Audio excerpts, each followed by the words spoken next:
It's Ram Truck Month at AJ Doman Chrysler Dodge Jeep Ram in Berwick. The refreshed Ram 1500 is the 2025 Motor Trend Truck of the Year. And this 2025 Laramie is $15,000 off MSRP. And this 2025 Tradesman Crew Cab is $15,000 off MSRP. It's your choice, Ram 1500 or 2500. Both are $15,000 off MSRP. Going on right now for Ram Truck Month at AJ Doman Chrysler Dodge Jeep Ram at the foot of the Morgan City Bridge in Berwick.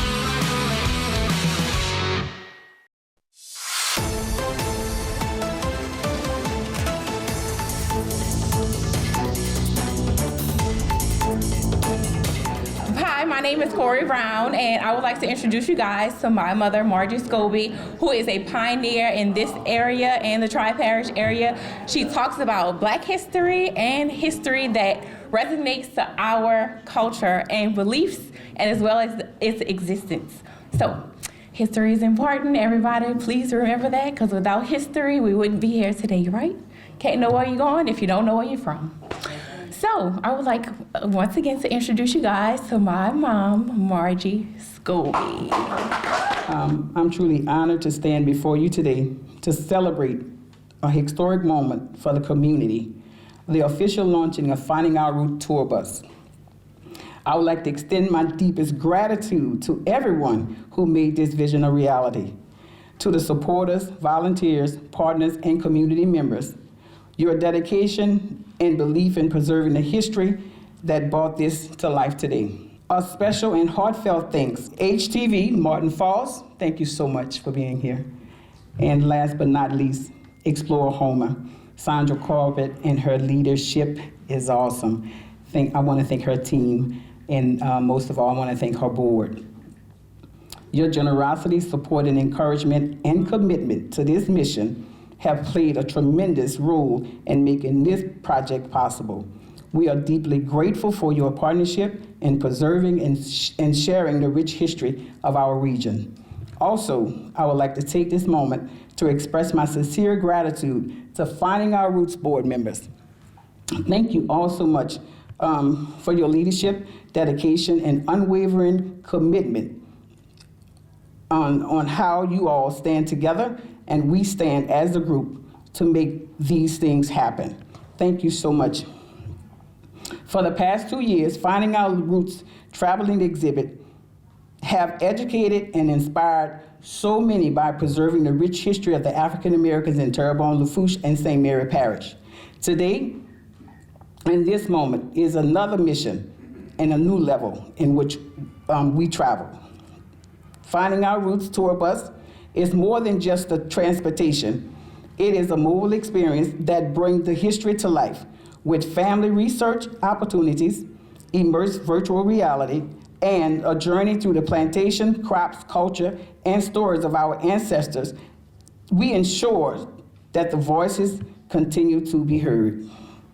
This bus will serve as a bridge between the past and the present, providing an interacting way for visitors, locals alike, to connect with our heritage by sharing their stories and by fostering an understanding and appreciation for a deeper sense of identity. As we cut this ribbon today, we ask that you join us to celebrate with us as we move forward for the next generation. Thank you. Before we move on, I would like to introduce Mr. Troy Welch, and he will explain to you more about the virtual reality project. Thank you so much. I've been tasked by our founding president, Ms. Margie Scobie, with attempting to define virtual reality, outline some of its uses, and explain how Finding Our Roots intends to utilize this technology in our mission to educate the community on history. So with that being said, let's get into it. Today we stand at the precipice of a revolution in history education, one powered by the immersive potential of virtual reality. By stepping into the past through VR, scholars can not only learn about historical events, but truly experience them, fostering a deeper understanding of cultures, societies, and the complexities of human history. So what is virtual reality? Simply put, virtual reality, or VR, is a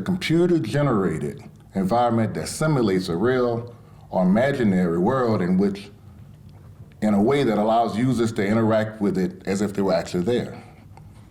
Applications of virtual reality include entertainment, particularly video games, education, such as medical, military, or safety, and business, such as virtual meetings. This is not new to museums worldwide. This immersive technology is tremendous. So let us see how museums have been applying it.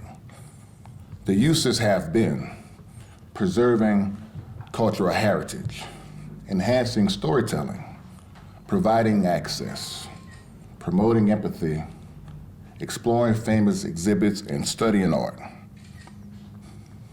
The bus that is here today is the example of Finding Our Roots African American Museum to continue to bring historical awareness and cultural knowledge to our community.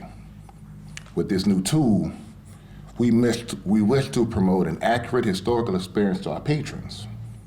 And though our initial sample size may be limited, we pledge to continue the expansion of the virtual reality in our business model. Frankly speaking, one of our goals is to create and produce our own virtual reality environments in the future, where we can bring local historical figures and events to life. Just imagine being able to have a seat with and talk to historical figures like Oscar James Dunn, who served as Lieutenant Governor of Louisiana during the era of Reconstruction and was the first acting African American to serve as governor of a U.S. state, or Jordan Stewart, who served as Sheriff of Terrebonne Parish from 1876 to 1878, and later became a state senator from 1884 to 1888, or Abdul Rahman Abrima Ibn Sori, who was the African prince who was sold into slavery in Mississippi. As already mentioned, virtual reality technology in museums allows for better interactivity, an important benefit. We hope that the more interactive the experience, the more engaged and entertained users are. And this results in overall museum visits being more exciting and interesting for our patrons and visitors. Some may hesitate, arguing that this technical revolution means the surrender of culture to tech. But we think that the implementation of virtual reality in our museum is not about replacing old traditions, but by complementing them with more information and interactivity, with the hope of attracting more people. It is clear that the future of museums lies in the field of immersive technologies. To stay relevant and cater to the desires of younger audiences, museums should embrace VR and these technologies and what they have to offer. So in conclusion, virtual reality is not just a tool for entertainment. It is a powerful instrument for transporting museum goers to the past, fostering empathy, and igniting a passion for history. By embracing this technology, we can create a new era of dynamic and engaging historical learning, where scholars become active participants in the stories of the past. So, please enjoy our bus and the experience that awaits you.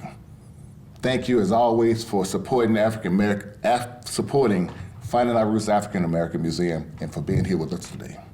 Thank you.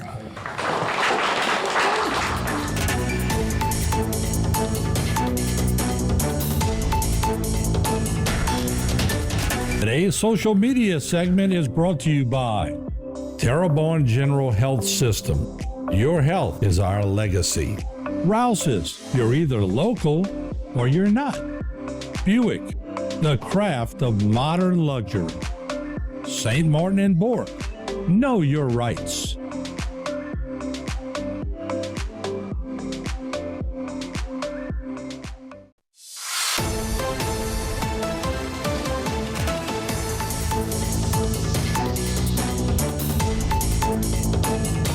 Tell me about today. This is on an educational level. Mama, can I say It is fantastic to sort of extend another branch and make it possible to learn. No doubt. And where we're at now, the virtual reality mobile, kids are going to love this.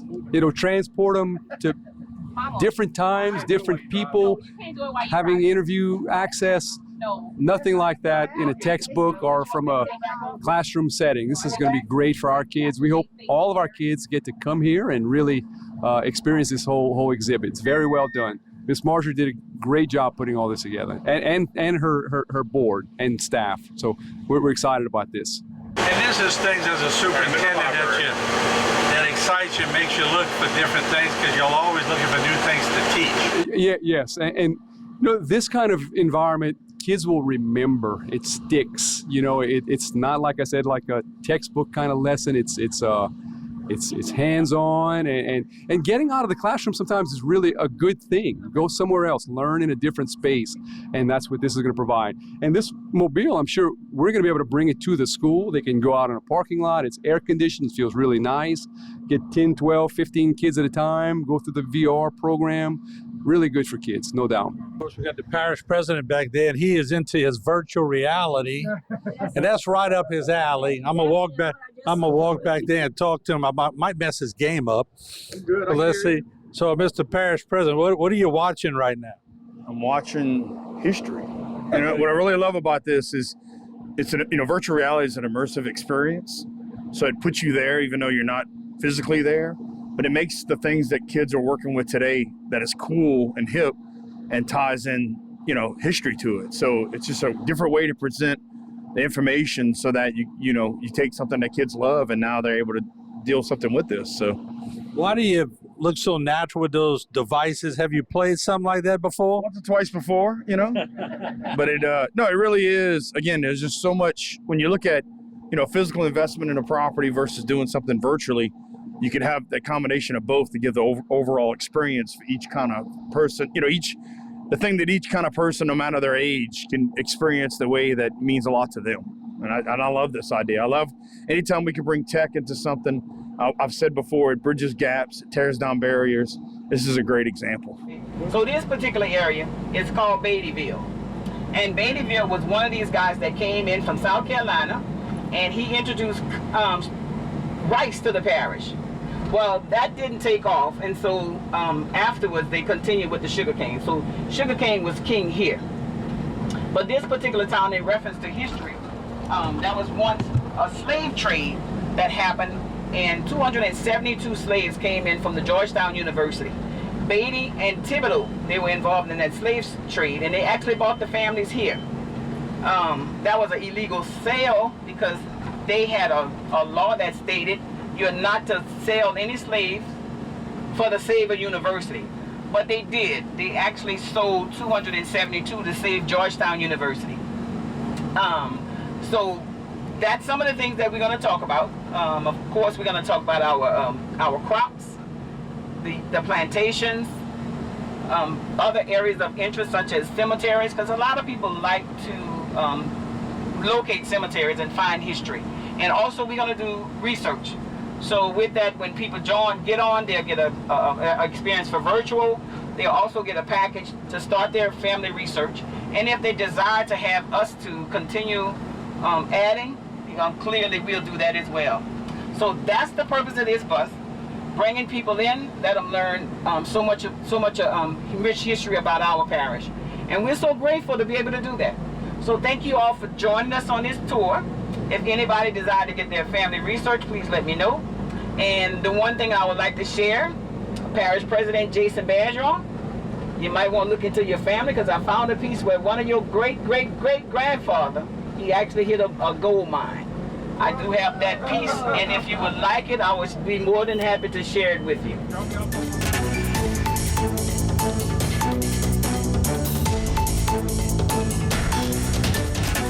Today's social media segment is brought to you by Alford and Associates for all of your insurance needs. CIS, Cardiovascular Institute of the South, the highest quality cardiovascular care available. Barker Honda, the Barker family tradition of quality.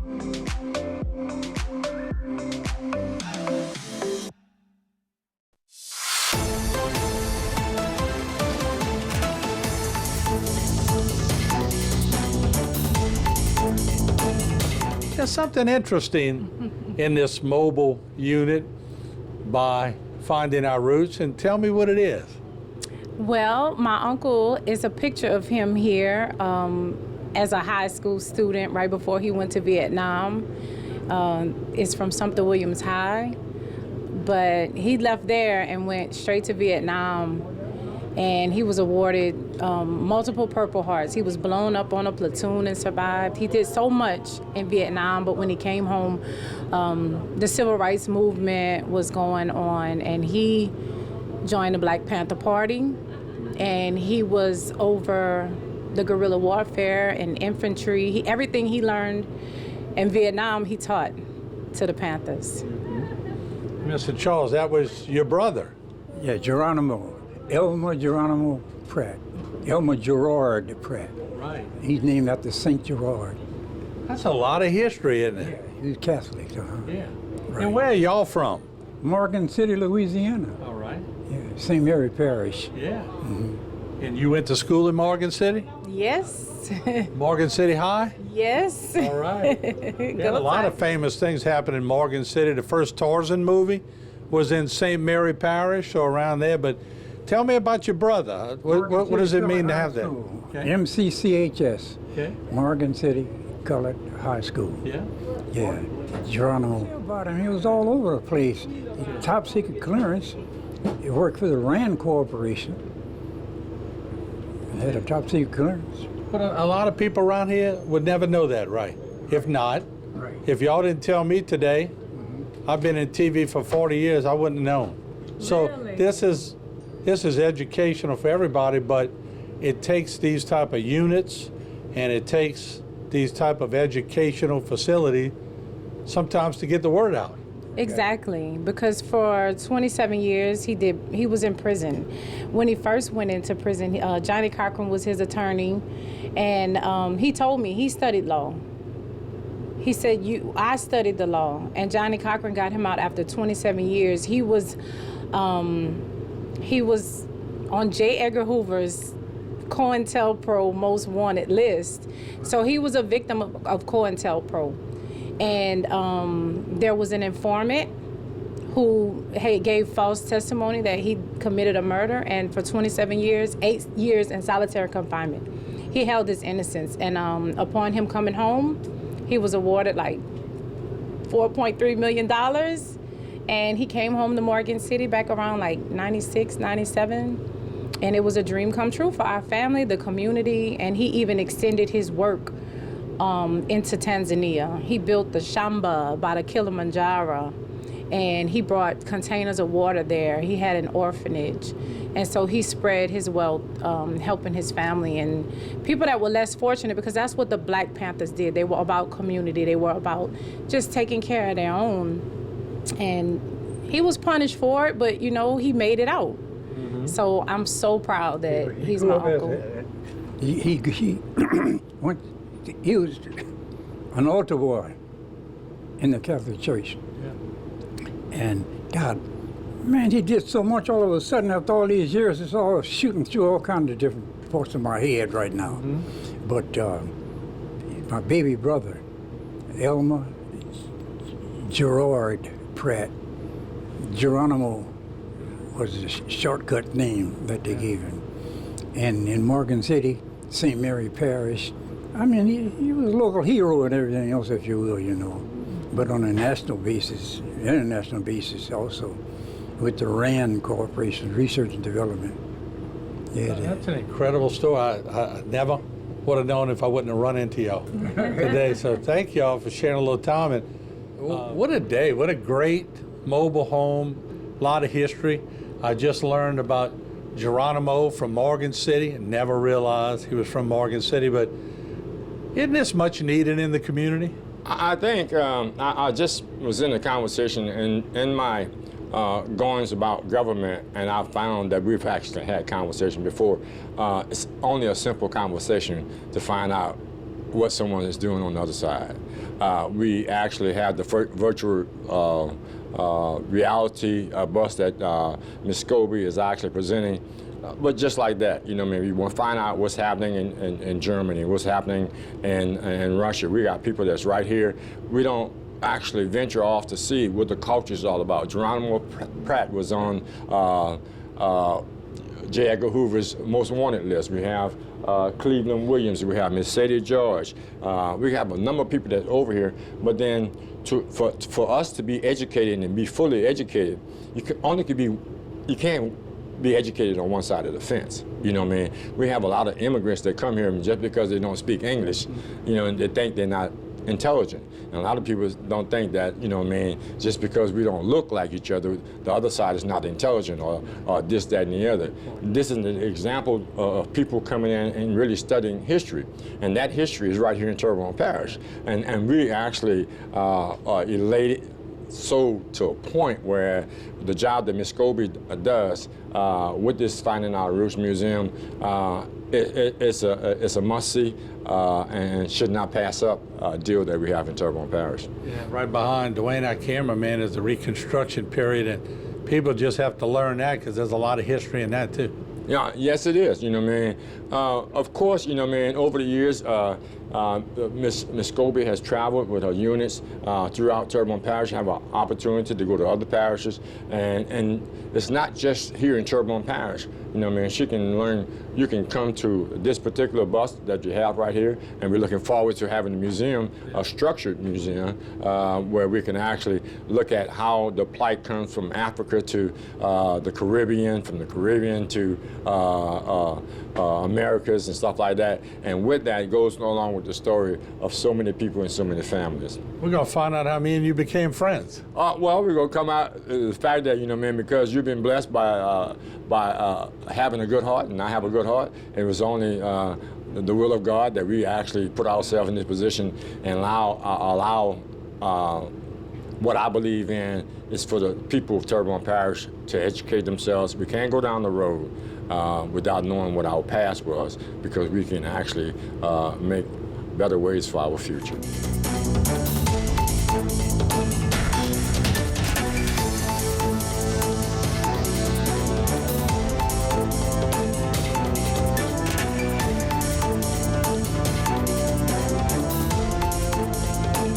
Today's social media segment is brought to you by South Louisiana Bank. It's better when we bank together. Waits and Downer, attorneys at law. Terrebonne Ford, built Ford tough.